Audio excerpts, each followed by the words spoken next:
Caesar is at the height of his power and glory. He has extended the boundaries of Roman rule, defeated Pompey in a civil war, and is now the master of Rome. He is celebrating a triumphal procession in Rome after defeating Pompey's sons, thus putting an end to civil wars. However, there is stiff opposition to Caesar's authoritative rule.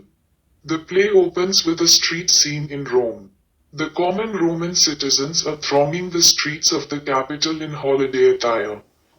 It is February 15, 44 BC, and they are all anxious to witness Caesar's triumphant return to the city after his successful campaigns against Pompey's sons.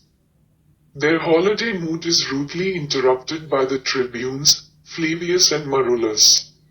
The tribunes ask some citizens to name their trades and to explain their absence from work.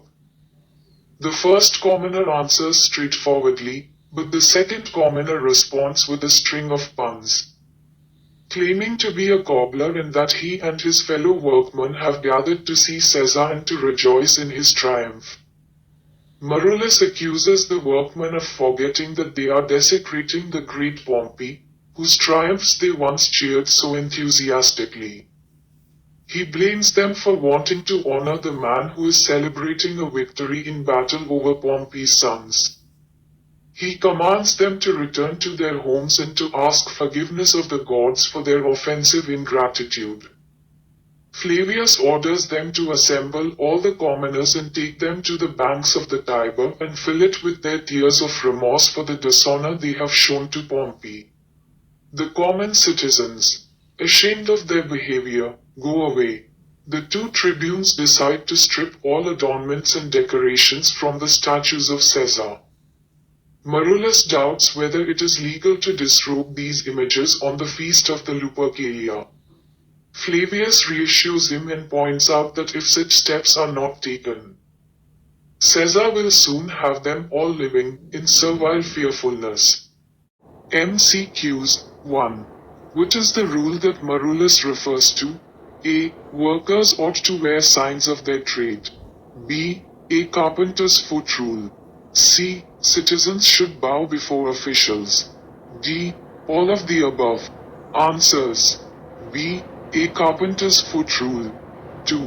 What sarcastic reason does the cobbler give Flavius for leading citizens on the street? A. To get himself more work. B. To rejoice in Caesar's triumph. C. To celebrate the feast. D. Both. B. and C. Answers. A. To get himself more work. 3. What does the cobbler say to show that he is a master craftsman? A. He is a surgeon of old shoes. B. He mends soles. C. Every shoe-wearing gentleman has worn his handiwork. D. He needed more work.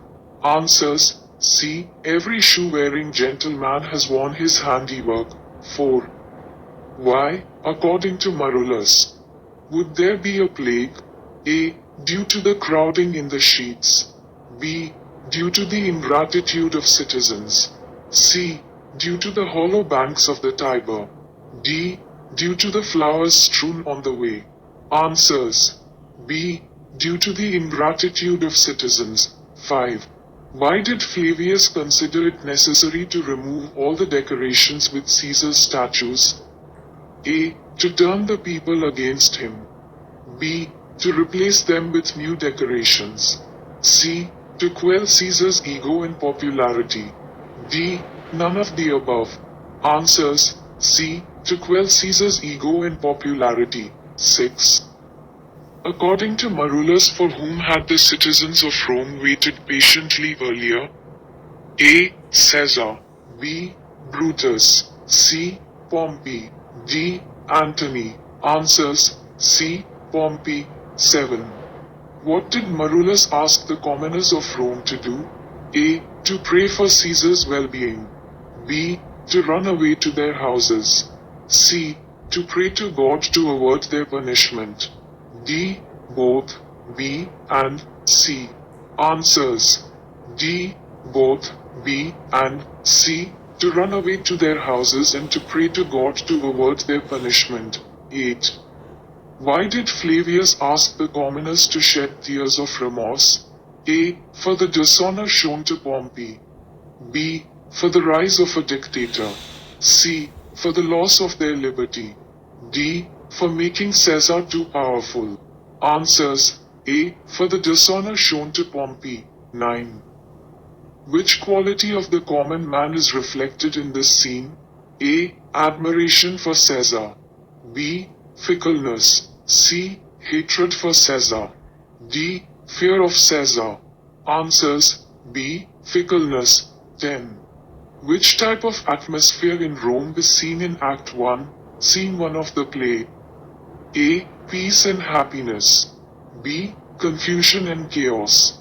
C. Strife and disunity. D. None of the above. Answers: C. Strife and disunity. 11. Which is the central theme of the play reflected in this scene? A. Conflict between monarchists and republicans. B. Conflict between anarchy and democracy. C. Conflict between dictatorship and democracy. D. None of the above. Answers: A. Conflict between monarchists and republicans. 12. The opening scene of the play reflects on which of the following causes that led to the development of the play? A. Caesar's triumph over Pompey's sons. B. Caesar's suspicions.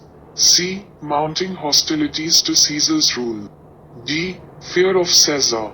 Answers: C. Mounting hostilities to Caesar's rule.